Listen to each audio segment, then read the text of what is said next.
So welcome everyone to our September faculty meetup. Glad that you are here with us. Today we have two wonderful moderators, Pat Riley and Sherry McCormick.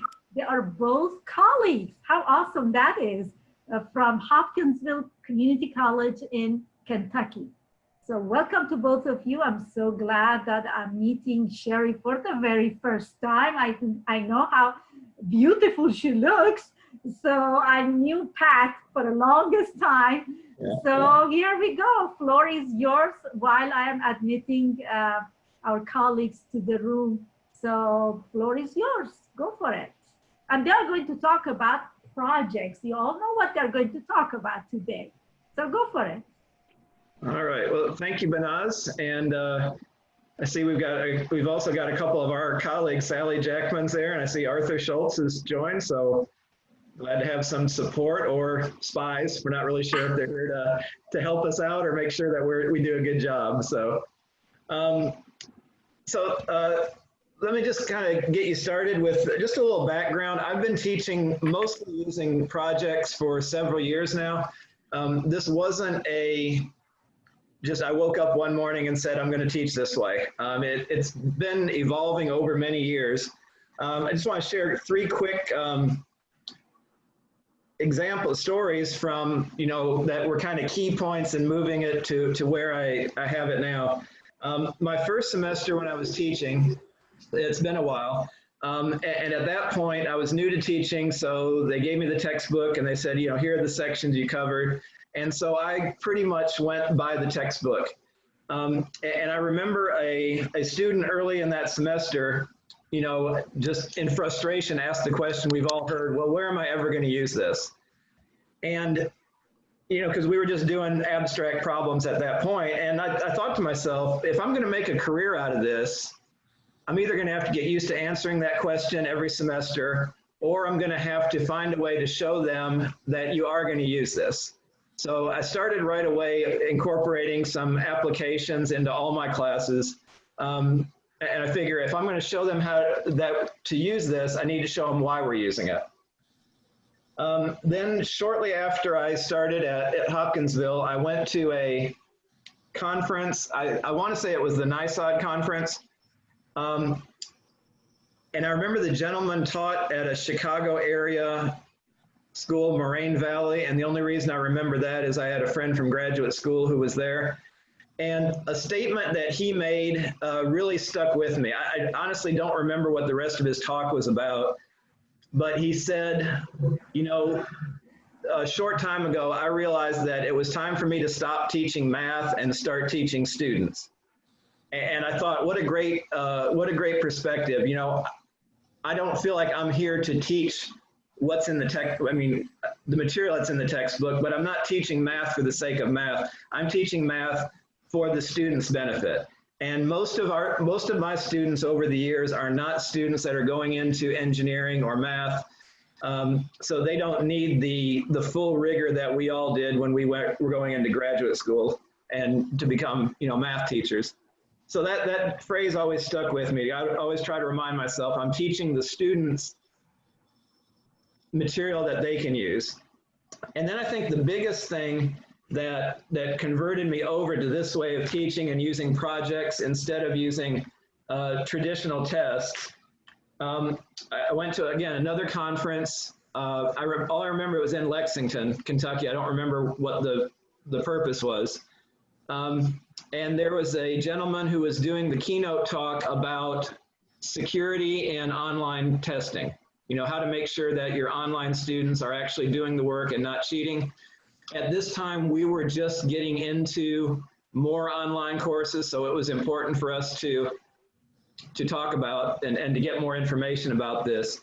And that was the title of his talk, and that was going to be the format. And so as he was talking, he was showing some things that he did that you've all probably done, a timing window, they have to, have their a computer set up so they're not browsing the internet, maybe put a camera on it, all these techniques to make sure students aren't cheating online.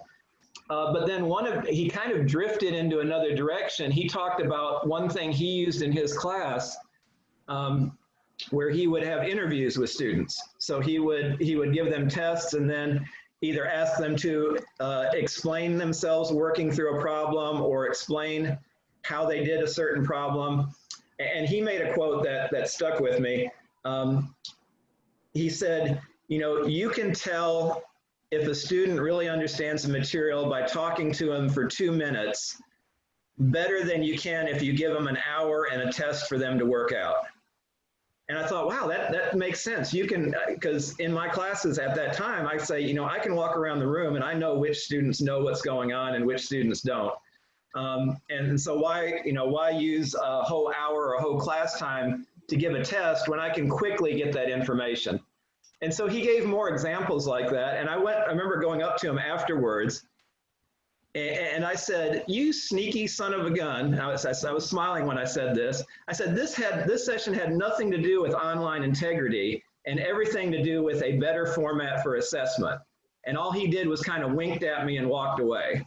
And so I kind of got his message. It's like, there's a better way to assess our students other than, you know, giving a standardized test or a departmental test or things like that. So from that time on, I've been slowly weaning myself away from formal in-class tests. And now I really don't give any in-class tests. Everything is project-based. And so, you know, I'll let Sherry, give Sherry the floor now, but we'll talk about how we do it with our classes, and then I'll share, I think we're both going to share some examples of some of the work students put together, and I hope you're as impressed as we've been with what they put together. So Sherry? Okay, hello everyone, I'm Sherry McCormack, and I am Pat Riley's, one of Pat Riley's colleagues, and I will fully admit this journey started with talking with Pat about projects. And so at the beginning, I was a little nervous because teaching projects was a lot scarier than teaching just straight algebra type math. And so I started with little chunks of trying to do little projects, and it primarily started in statistics, which of course is pretty easy to do projects with. But one of the things that stuck out to me the most, and this is why I really started to do almost all projects in stats, is I had a student who was an A student, got A's on everything, all the homework, all the tests, and they were doing them in class, so it wasn't an issue of cheating. But then I gave a spreadsheet with some real basic data, and we were talking about the data, and then I said, I want you guys to compile this data and tell me something about it. And this student put together a project that had the average age of the respondents of these polls, and they were polls about, you know, your views on abortion, your views on political issues, how much money you made, those kind of things. And the average age of the respondents was 1.5. Because the student didn't realize that she was looking at bins of ages. And she had no idea what she was doing with this. And that was kind of a light bulb moment for me. I thought, wow, if a student can't take real world data and actually apply it to what we're talking about, what are we doing here? I mean, being able to get an A on a test really meant nothing in that context because they have no idea what they're doing. So that was the first light bulb moment I had. And I have progressively gotten to where I'm doing more and more projects with my classes. Now, I will admit, a lot of the students that I teach are those going into STEM, primarily engineering students. So I do have to have some rigor in my courses, and they do have to have a lot of the manipulation skills that are required for engineering courses, which of course they're going through lots of different high-level math. And so I've kind of made a balancing act, and here's what I have found. I do projects for all my classes up through and including trigonometry, a little bit in calculus and in statistics. And what I found is the students who make it to calculus, they are already motivated to do math in an abstract form. it's all the other students, which are the lion's share of most students that we all get.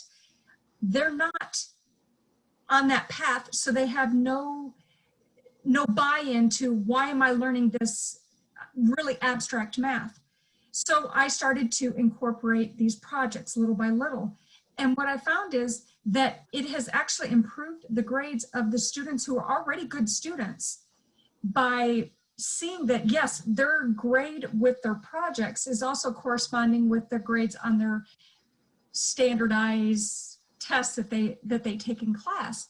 And so I was kind of using that as my check to make sure that I wasn't giving students more credit for something than what they were earning outside of their traditional rote learning. And so this has definitely been a process for me. But again, most of my inspiration came from Pat Riley, because, you know, he was doing this and he was having fun with his classes. And I thought, hey, you know, if the students have fun with class, maybe they'll have more buy-in. And I have certainly found out the students who actually do these projects and not just, you know, here's a sheet of paper and we just fill out answers. They have more buy-in when they actually have to do something that means something to them. So I know, Pat, you wanted to do some examples, so maybe I'll let you start with your examples. Okay. You know, Sherry's story there, it reminded me of another story, and we've got to be careful because we can spend this whole hour just sharing our stories because we've had so many good experiences over the years.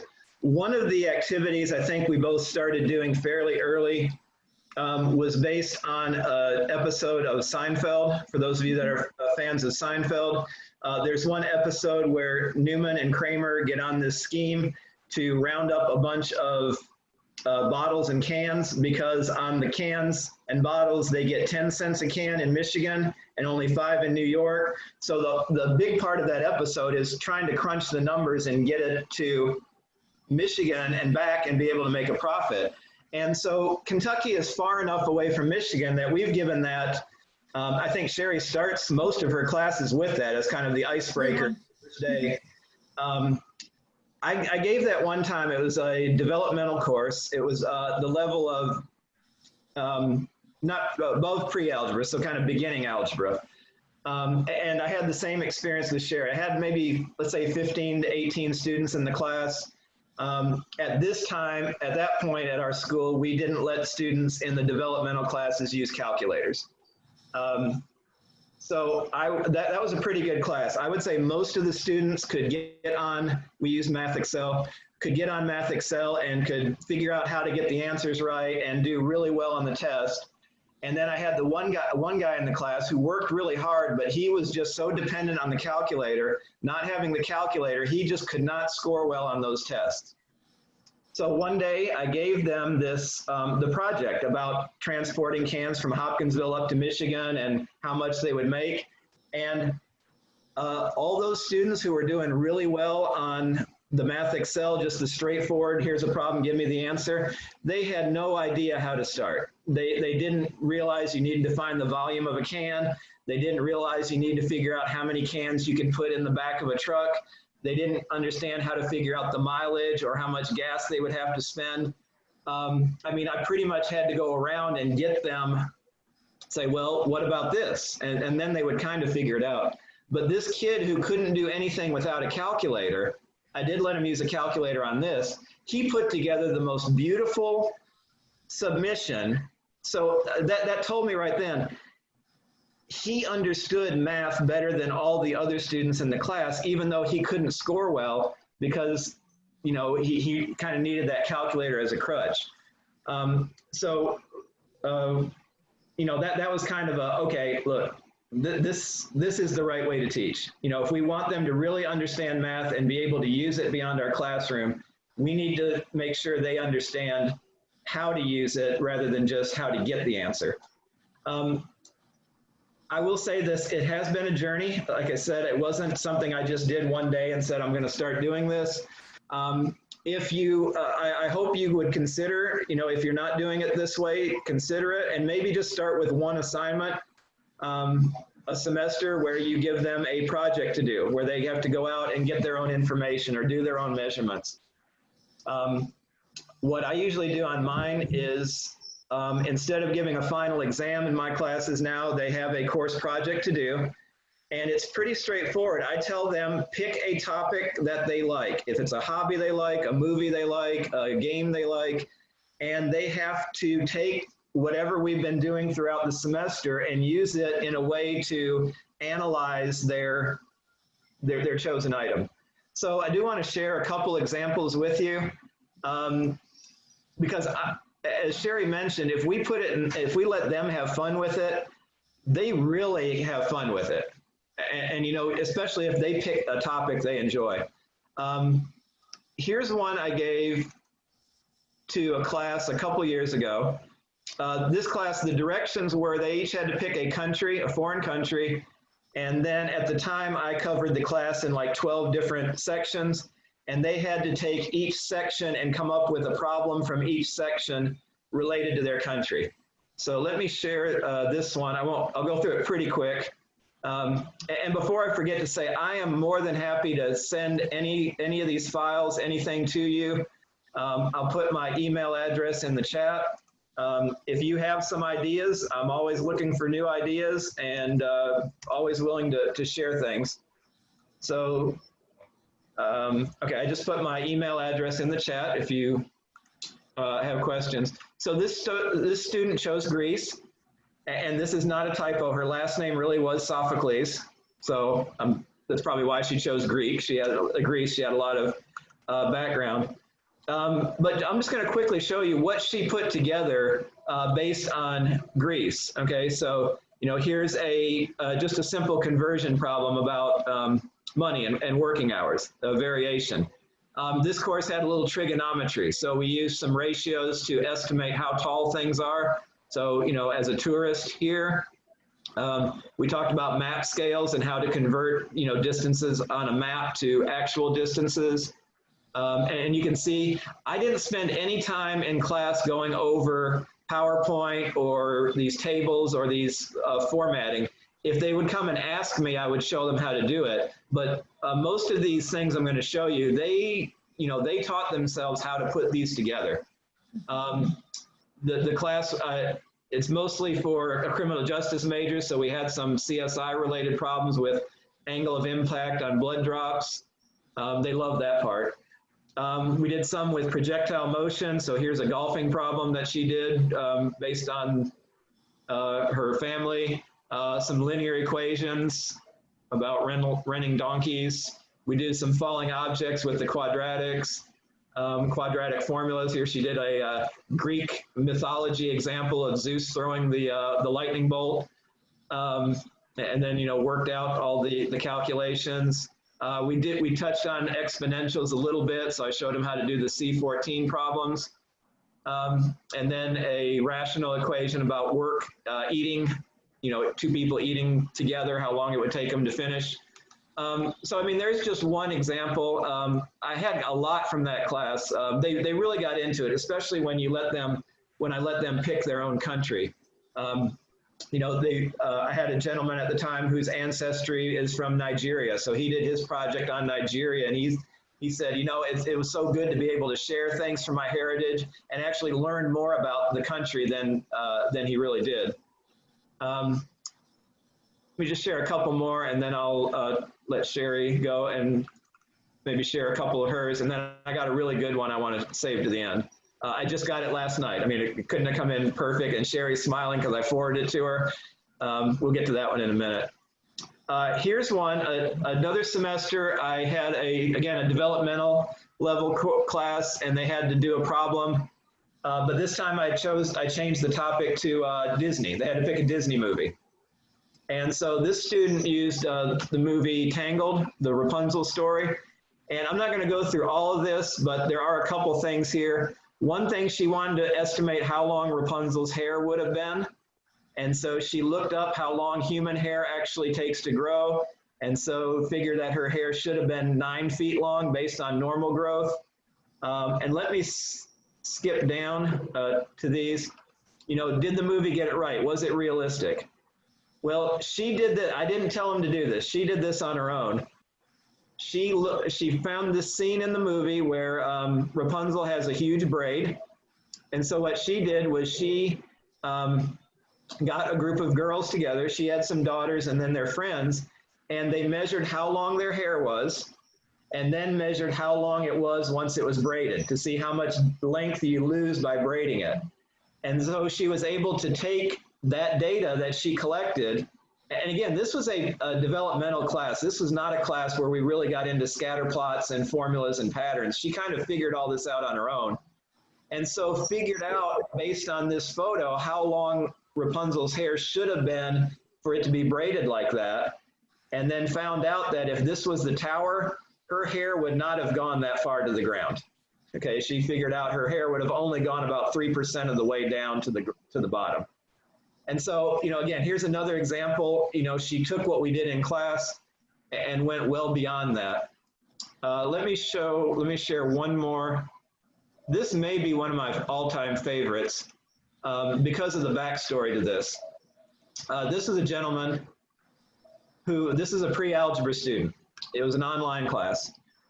At that time, I would give them an assignment and they had 2 weeks to work on the assignment. I'd give them the whole assignment up front and I explained that we'll be going over this material. The whole thing will be due in 2 weeks. This poor guy who had a family and was working nights misunderstood the directions and he thought the assignment was due the next class day.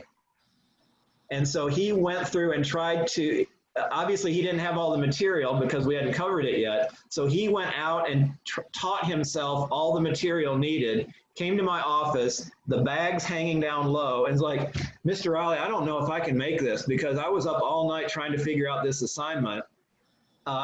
He said, I need to drop this class. Well, we talked a little more and I realized that he thought he had to do everything all at once. Once he realized he didn't, he stuck with the course. One of the best students I've ever had a great attitude. And so he did his based on Toy Story. So if you've seen Toy Story, there's a scene where Buzz jumps off the bed, bounces off the ball, and then goes up and catches the airplane.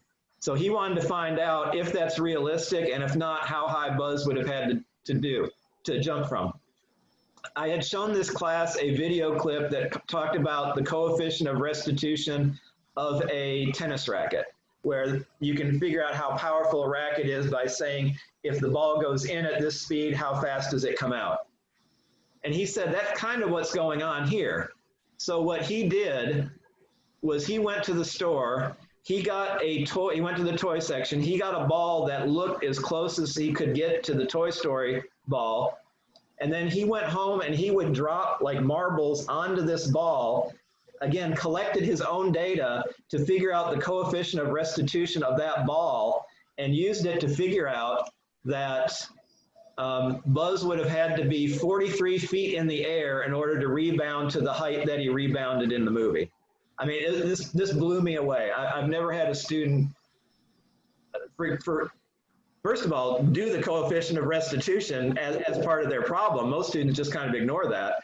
But he went into it, did his own test. And I mean, I share this every time I do a presentation along this topic because I'm just so impressed and just so happy that he stuck with it. You know, had he given up and withdrew without talking to me, I wouldn't even have this to share. So, you know, I've just had some really good projects. This is just a small sample of them. Like I said, I do have one more that I want to share near the end. But Sherry, do you want to share a couple of yours? Yes. One of the things that I wanted to mention is this works more than just in a regular classroom setting. I've gone to primarily doing projects with online courses, like my college algebra, because you have some issues with students cheating, and it's very obvious when they cheat on a project because when they talk to you, you can tell right away that they have no idea what they're doing. And when they put together a really great project and then they can't even explain it, it's like you can start asking more questions and it becomes readily apparent that they had no idea what they were doing and somebody else did their work for them. But most of the time, students are doing their own work because they're asking you questions and they're actually looking to try to get the answers. So this first one that I'm going to share was from a online college algebra class. And this student actually put together a video, and he loved the game Fortnite. And so what this project was, it was based off of parabolic motion. And I had described how to do the math, and then I asked them to put together a project based off of, I told them you could make a movie, you know, go out with your cell phone, and you would not believe how handy these are in this type of setting, because students love to take videos of themselves. It's amazing. This student didn't do that for this project, but I tell them you could take a video of you kicking a ball, and then you've got to predict how high it went and where it landed and all of that. Or you can use a movie. A lot of my students use movies. Well, this student used the video game Fortnite. And the level of detail that this student went into was shocking. At least for me it was, because this was high school class and it was college algebra, and I thought, okay, you know, they'll do a good job. But I won't have the audio playing. What he did is he went in and he measured the height of his character. He actually looked up the height of his character and then took the height of his character and said, okay, he's about this tall, so the wall had to be this tall. Then he went through and he counted. He says, the wall is the same length as these boards. And so he calculated using the height of his character that compared to the height of the wall, and then the lengths of the floorboards. And so his character launched a projectile. I'm trying to get to, here's where he actually measured his character. And here he's about to throw. So I'm gonna play the video. Hopefully you guys can see this. So there he is throwing this object. Okay, it's a little hard to see, but and where it lands, and the student drew this out to try to figure out, okay, we know that he launched this projectile from here, and here's where it landed. And then he went through and he did the math, and he talks through how he got the vertex and where it landed based off of the starting point.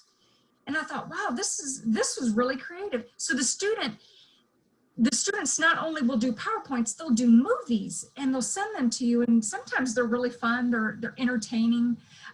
This student really kind of cracked me up, because at the end he's like, I'm not quite sure if I did this right, but we'll see when I get my grade back. So it was funny, because he thought, you know, maybe he had done something wrong because it just worked out too perfect, which I thought was amazing.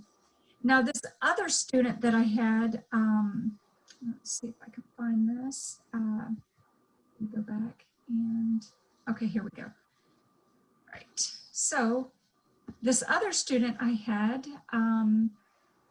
and by the way, I did get permission from all my students that I was going to share projects with other faculty and at meetings. So this again was a college algebra class. And so what we would do is we would do these little projects throughout the course, kind of like Pat Riley does.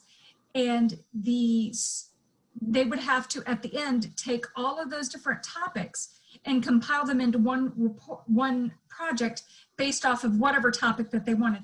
Well, this student wanted to do theirs on Washington, D.C. And so going to Pat's, the project where we did the Seinfeld Michigan pop bottle scam, what this student did is he took that project and he wanted to figure out how many golf balls would fit inside the Washington Monument. Now, I always sell this project, the Seinfeld project, to my students this way. There was an article written about 5-10 years ago that some of the Fortune 500 companies, when people would go into interview, they would ask them questions like, how many golf balls would fit inside of a school bus? And it wasn't that they were looking for a number. They were looking for how you approached the problem. And if you had the ability to think on your feet, and how you would, if you would just throw your hands up and say, well, I don't know. They're wanting to know, are you even willing to try? So I always tell my students, hey, you never know. You might end up with someone asking you that to try to get a job. Well, anyway, this student calculated how many golf balls would fit inside the Washington Monument. That's not really a concept that we go over in college algebra, but it was something just kind of a warm up activity that he decided to add into this, which I thought was pretty interesting because he did the volume of an obelisk. And anyway, I thought that was pretty interesting.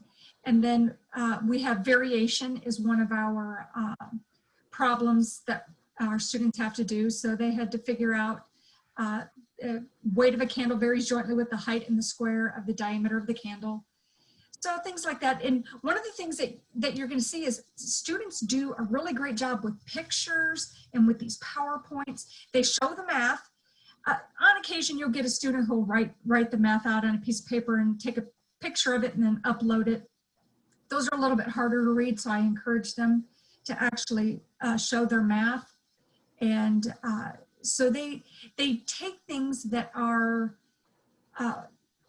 something that they could actually have used. So this was like the Civil War. Where could this ball this cannonball, where would it land if it was shot from Fort Stevens? Okay, and they talk about how far away, which was about 20 meters away from where it was launched. So that's kind of an interesting topic. This one I'll just kind of scroll through. And another thing that I want to mention, students are incredibly creative in where they find how to do certain things. And I had students turning in these wonderful projects like on conic sections with the graph and with things drawn out. I was like, wow, how did you do that? And they taught me how to use Desmos. They told me they used Desmos, and then I went and figured out how to use it. And I've been using that, and I have all my students use Desmos so they can do these wonderful graphs and they can figure out, you know, the parabola or whatever they're doing.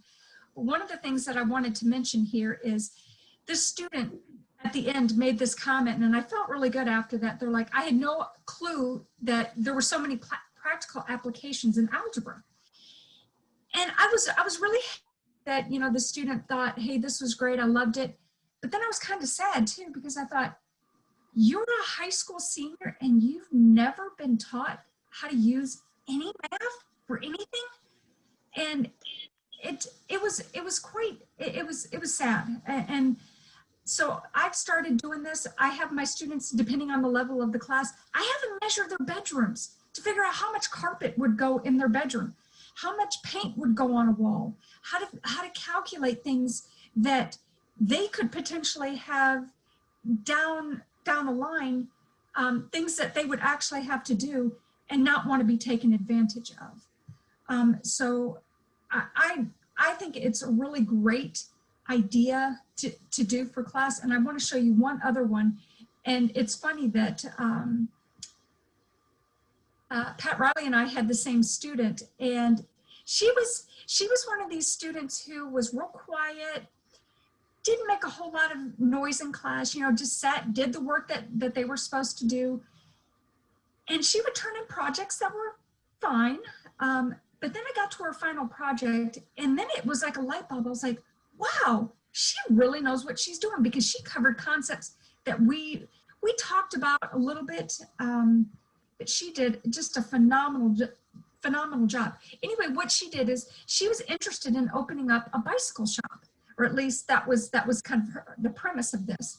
And so she looked up how to solve some of these what we call messy problems, which that's another thing. Whenever you teach this way, it's really easy to tell whether students are cheating, because their answers will never be even remotely close, because it really depends on how they estimate and what they're using as their foundation.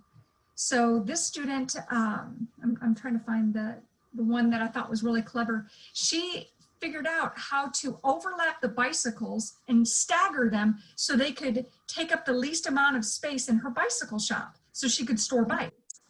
And I thought, wow, that's not anything we ever covered. I mean, we talked about different topics, but I thought that was pretty cool.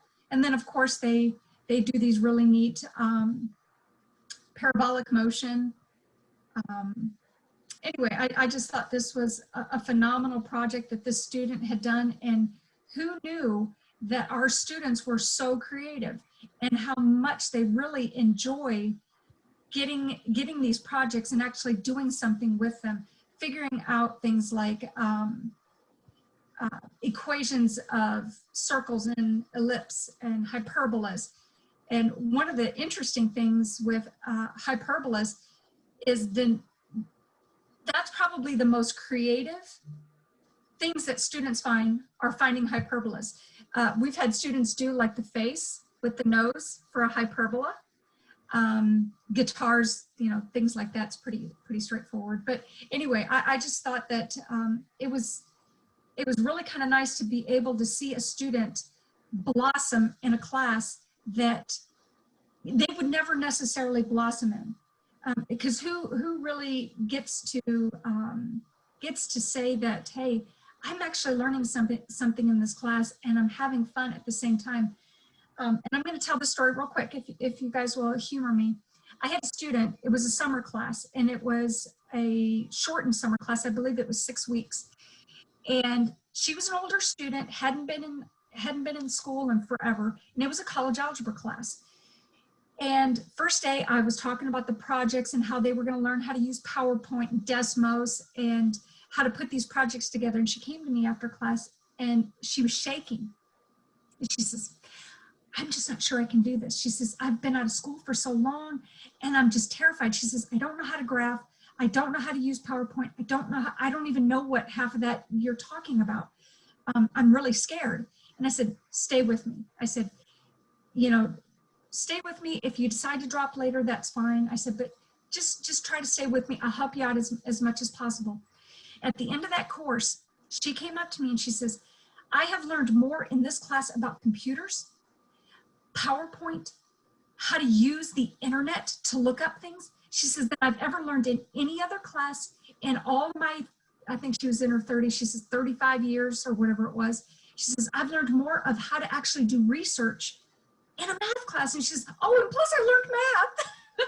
And she had a great time with it. And she was so thankful at the end of this that I had kind of helped her along to make sure she understood how to take pictures. I mean, she learned how to take a picture on her camera, upload it into the internet on Desmos so she could graph something that she took of her kids playing sports. I mean, how much better can you possibly get than someone who thinks that, oh my goodness, I helped my family, or I was able to find out that a bag of lettuce, I had this in a pre-algebra class, that the big bag of lettuce that they were buying that would wilt was actually more expensive than buying the cheaper, the 2 bags, because they didn't know how to figure out price per unit. So I don't know, I think that this is a really great way for students to learn and to grow. Okay, so I'll just make a few general philosophical comments, the trade-offs with this, and then see if we have some time, we can take some questions, and then I do want to share this one last example. As I was doing this, one of my concerns was, are the students really learning the material, okay, or are they just, putting these projects together? And so at that point, when I was doing kind of projects and kind of tests, I would take the grades and I actually, plotted it, their homework project grade and their test grades, and it was almost perfectly linear. So the students that would have done well on the tests were doing well on the assignments. It's not that students were doing the assignments and then bombing the tests, or doing well on the test and bombing the homework. The students that were doing the homework were also the same students that were getting the grades on the test. So that kind of, confirmed in my mind that, giving them putting them in a testing environment, I can get the same information from them as having them do these assignments outside of class. The other thing is last semester, I did want to verify it. So I gave them a project and a short final exam. And I actually, about halfway through, I told myself, why am I even giving this final exam? I knew exactly how everybody was going to perform. The ones who did well on the project and had been doing well all throughout the course did perfectly fine on the final, and the ones who I knew weren't going to do well on the final didn't. I don't know that there was any bias in my grading on that, but it was kind of pretty easy when you work with them this way. And that's the other nice thing. When you give them just a test, all you get is what they wrote on the paper. When you work with them on these projects, they'll come and ask you for help, and you really get to work with them. So it's not just their final product that you can assess. You can kind of assess as they're going on. So that gave me comfort that I was getting the same kind of results from the homework and projects as I would have gotten on the final. Now, a couple, another benefit, and then I'll give you a couple drawbacks. Now whenever I hear colleagues talk about, test proctoring and online proctoring and things like that, I almost tune them out, because not giving tests, I don't have to worry about that. As Sherry mentioned, these projects are so unique. And we kind of change the directions each time. As I showed you, I did countries one time, I did Disney one time. This semester they're doing games. So it's very easy to see if somebody's, using a project, recycling a project. So it's a lot harder for them to cheat this way. I also have them throughout the semester record themselves explaining how to work out a calculation. So I can see, do they understand the steps that are involved? Now, one of the trade-offs is when you have them send in recordings and you have to watch the recordings, that does take a lot of time. If you have them present it to you and speak to you what they've done, that is time consuming, but I don't know that it's any more time consuming than the time it would take to write out an exam, to grade an exam, to use class time for administering the exam and things like that. So, I mean, there is a little trade-off.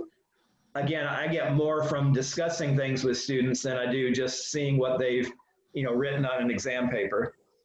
Another thing you'll have to get used to if you go this way, again, start out small, because not only might this be new to you, most of your students are probably going to be new to this way of teaching.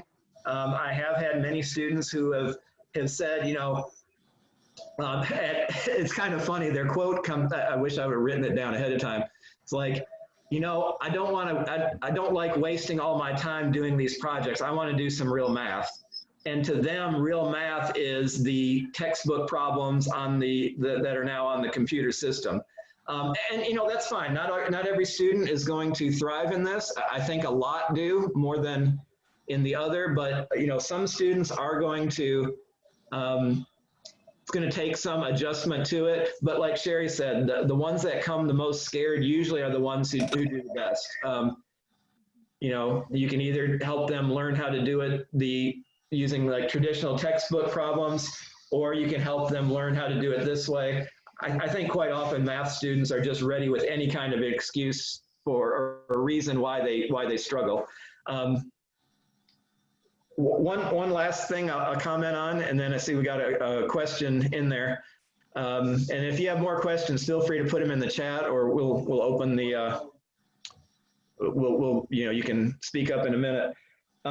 Because students are not used to it, and I don't want them to just copy the examples that I've done in class. What I like to do is early in the semester when the first assignments come in, usually there are a few students that just do well right out of the gates.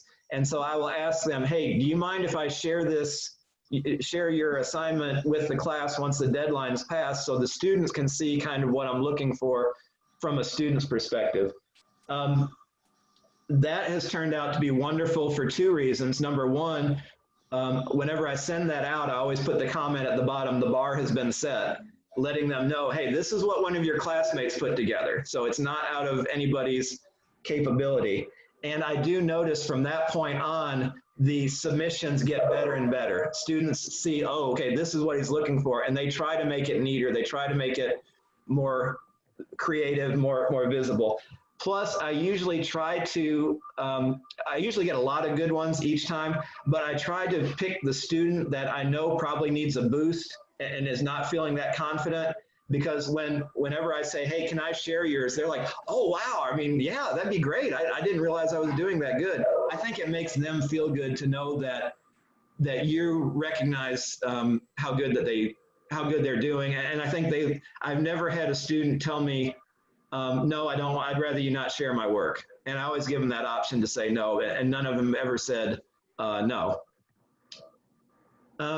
So there's a question here. When you're grading these projects, do you work out every example to make sure that they get the correct answer? Not in detail. Usually, you know, you can kind of tell if they're in the right. Now, if they're way off, I'll look through it closely. Some of them, they're doing different problems, but they're really the same type of problem. So you can quickly kind of, estimate whether they're in the right ballpark or not. If I'm not sure they understand what they're doing, then I may look at it a little closer, but after you grade them a few times, you'll notice really quickly they're on the right track. And I always keep a calculator. I do a quick, if they have one or two things correct, I just kind of look and make sure that their answers stay consistently correct. So it doesn't take as much time as you might think. The first time maybe that you give a project and you're not quite sure what you're going to get, it does take a little bit more time because you're following each individual step.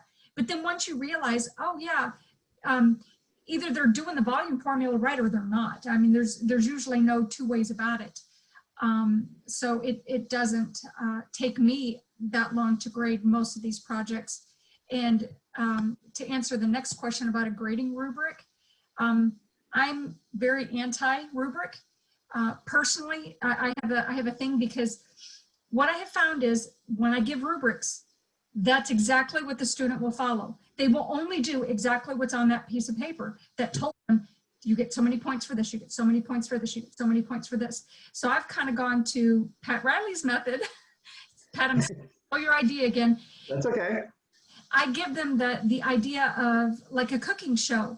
You all get similar ingredients. Whoever has the best presentation, whoever has the best, so you leave it out there for, hey, if you do minimal work, you're going to get minimal grades. If you do spectacular work, is it better than somebody else's? So they really try to step up their game. It's amazing the psychological aspect of trying to get the best grade in class, especially when they're like, oh, I got to keep an A. Yeah, I would say on mine, I don't use what most people would consider a rubric. I mean, it's more than just this is worth 100 points and I give a grade out of 100. I do have it broken down. This section will be worth so much. But like Sherry said, I found that giving too detailed a rubric stifles the creativity. And you don't get these students who will go beyond your expectations if they see, you get so many points for this, that they will just do what you've told them to. And I think we would both agree that we like them to explore and to expand and to, an A is well above average. We want them to go above what the average expectation is. Okay, Frankie said, when you realized the test grades were equal to the project grades, were students able to use outside resources on the tests? It seems too good to be true where projects could use notes and not on the test grades. To be honest, I don't remember because I've kind of assessed this several times over the year. There have been times where I've let students use notes on the test. There's times when I haven't. When I was doing that comparison, it was mostly, I want to say at the beginning, they were not using notes on the test. And my concern was because they can do the homework and the projects outside of class, they could get help or somebody to do it for them. And I wanted to make sure they really knew what they were doing. So when the students came in and could take the test and still score well under normal testing, situations, that kind of confirmed to me that, okay, they really do know what they're doing when they're doing these assignments outside of class. And it's not just they got a tutor or a friend to do it for them. So I hope that answers your question. If not, feel free to let me know. Are there other questions? Okay, great.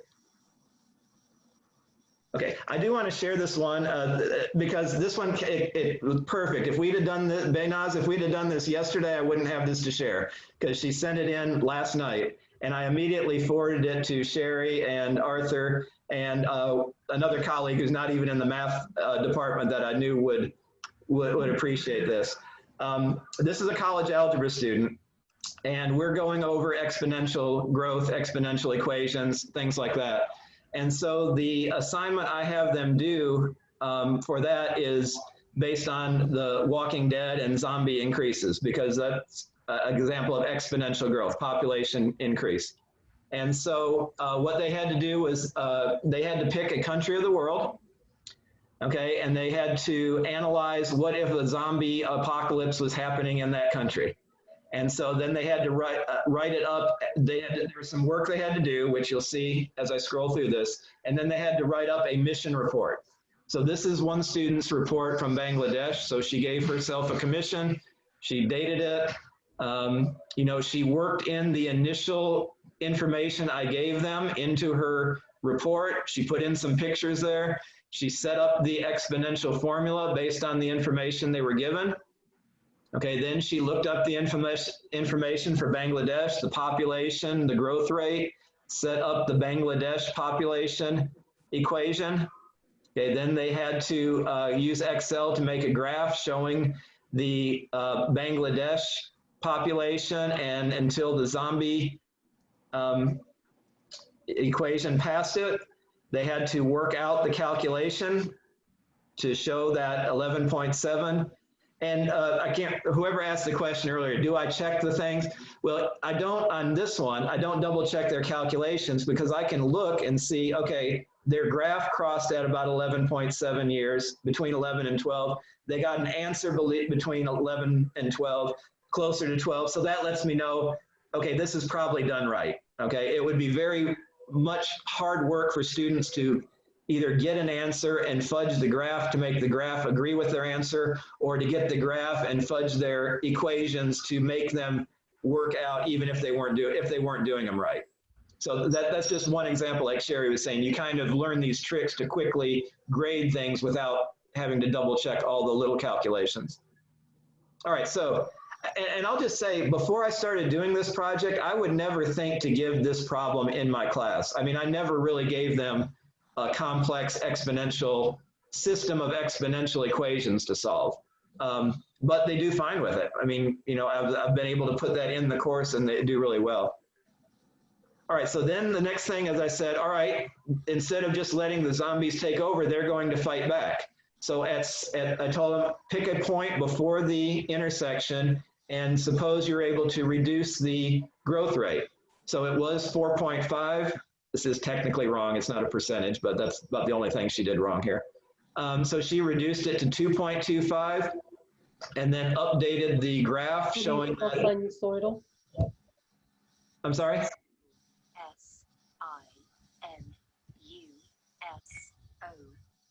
Okay, I'm not sure what that was. And so they had to update their graph with the new lower growth rate. And so she saw that now the intersection is out here past 22 years. So they were able to save some more time.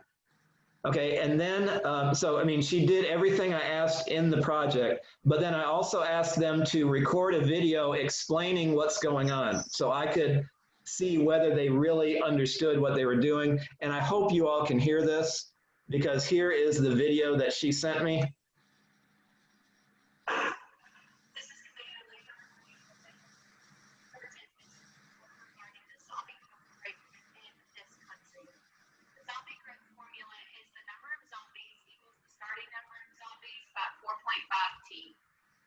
Was the current population and growth rate of Bangladesh given?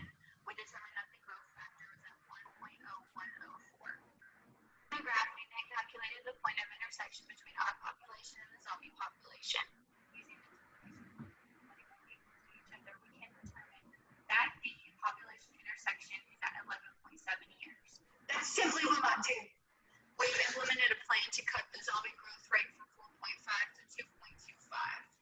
With our new growth rate and calculations, we have determined that the new point of intersection of our populations is at 21.9 years. This is double the time that we have before the zombies take over our population.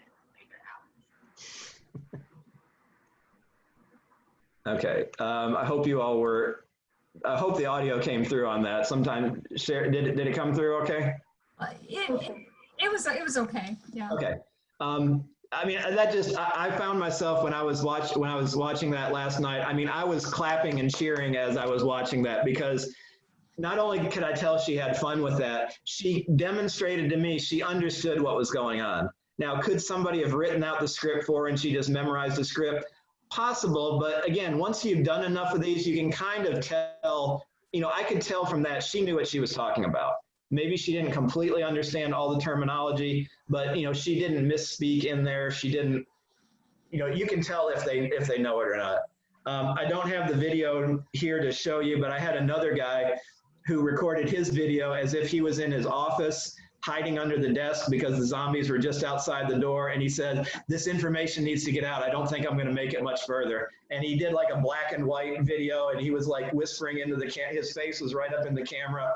So, I mean, the students, you know, I wish I could say all the students thrive under this. You know, one comment we've made at Hopkinsville many years, we have some students that no matter what we ask them to do, they're going to do fine. We have students that no matter how we try to help them out, they're not going to do it because they just don't want to. But I think I found that, you know, the good students were going to do well. But I think a lot of the students who were kind of iffy about math, not sure, not too excited, they've really gotten into doing these projects, seeing how they can apply math. And I'll just leave with this quote. I say that, I'll probably keep talking. But one of the favorite quotes I got several years ago, a student came up to me about 3 weeks in and said, he was a little bit of a sarcastic student, good-natured. He said, are you sure that I'm in a math class? This just does not feel like a math class. He says, this is not what I'm expecting in a math class. Are you sure this counts? And he was kind of half joking about it, but I think that was his way of saying, this is pretty cool. I kind of like that. And he took me for future classes, so I know he seemed to really enjoy it. I'd like to make one comment. One of the projects that I was going to show, but I didn't, came from one of my students who was in a college algebra class. Actually, it might have been even before that. And he's now in Calculus 2, and he's doing great. So if the fear is, oh, you know, they're not going to have all those complex skills that they need for calculus, they learn them, because at least I have found in the past, I have to go back over a lot of things that they didn't get, even, you know, whether they took me or somebody else. Maybe they're high school students. I have a lot of high school students, and they forget. And so go back and remind them, and most of the time they pick it up and there's not a problem. So if that's one of your fears, that, you know, they haven't had all of the rigorous, constant rote memorization, most of the time they don't pay much attention. They kind of brain dump it afterward because they don't see the point in it until they see that they need it. So it works. One of my favorite student stories, I had a traditional age student. She was just out of high school in college algebra. She came up to me the first day of class, reintroduced herself, and said, I just want you to know I'm going to work really hard, but I've already, you know, set my mind that I'm going to have to retake this course more than once. She said, I'm just not a good math student. You know, I've not done applications like this before. I already know I'm going to keep working hard. I'm not going to give up, but just don't get upset when I don't do well. Well, I told her, kind of like Sherry, you know, just hang in there and let's see what happens. She did fine. She got an A in college algebra. During that semester, she was walking by one of my statistics classes after I kind of encouraged her to take statistics the next semester. She kind of walked by, stopped, and looked in. And then the next time I saw her in class, she said, was that statistics you were teaching? Is that the class you put me in next semester? She's like, there's no way I can do that. All that stuff you had on the board, I'm never going to be able to understand it. I told her, hey, give it a chance. She took statistics. She did even better in statistics than she did in algebra. But the best part of this story was a couple of years later, I get a call in my office from her, and she said, Mr. Riley, you're not going to believe this. She went on to Austin Peay, which is a nearby four-year school, and was taking the next level statistics there. She said, all the students in this class are asking me for help with statistics because I understand what's going on. She says, my professor stopped me the other day and asked me if I was going to minor in statistics because I was doing so well. She said, I've become the class nerd in statistics. She said, I would have never believed this would happen. You know, not all the stories are dramatic, but I mean, that still gives me chills when I think about how excited she was to be the class nerd when she originally didn't think she could make it through the prerequisite course the first time. So thank you for the comments. Those of you that have put comments in here, Benaz, I'm willing to stay and answer questions if people still want to stay. I don't know if we need to wrap this up, but thank you all for coming, your questions, and let us know if you have more. Thank you. Absolutely. Thank you, Pat and Sherry, for your time. We thoroughly enjoyed it. So if you have any further questions, you can unmute yourself and ask the question. I think you guys have been great. Well, thank you for asking us to do this. We like to talk about this. And Sally and Arthur, thank you for being here supporting us. We've got a wonderful math faculty at our college. We have for